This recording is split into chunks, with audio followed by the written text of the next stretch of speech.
Hello বন্ধুরা, তো দেখো অষ্টমী পুজোর অঞ্জলি দিয়ে চলে আসলাম। এবার আমি ঘরে পুজো দিচ্ছি। আমি তো ভাড়া বাড়িতে থাকি। এবার সেখানে হচ্ছে মানে ভাড়াটের দাদাদের ঘরটাই পুজো দিচ্ছি। এই দেখো কত সুন্দর একটা পদ্ম ফুল, এই পদ্ম ফুলটা দিয়ে মায়ের চরণে দিয়ে পুজো দেবো, তার জন্য পদ্ম ফুলটাকে আমি ফুটিয়ে নিলাম। তারপরে এবার সব ঠাকুরগুলোকে ভালো করে ফুল দিয়ে সব কিছু করে সাজিয়ে গুছিয়ে এবার পুজো দেব। ফাইনালি দেখো আমার পুরো গোছানো হয়ে গেছে।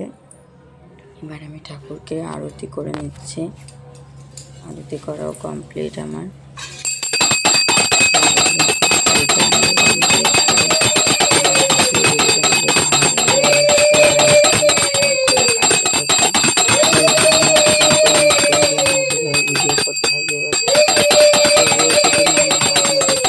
ভালো লেগেছে অবশ্যই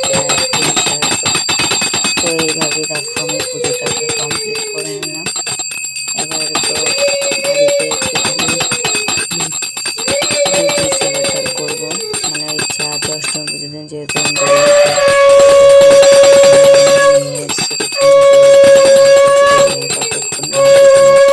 পুজো দিয়ে উঠতে কখন লুচি বানাবে কখন খাবে জানি না। ভগবান আমার ভাগ্যে কী লিখে রেখেছেন, যা হবে হবে। একটা ইচ্ছা স্বপ্ন নিয়ে সামনের দিকে এগোতে হয়েছে, আমি সেটাই করছি।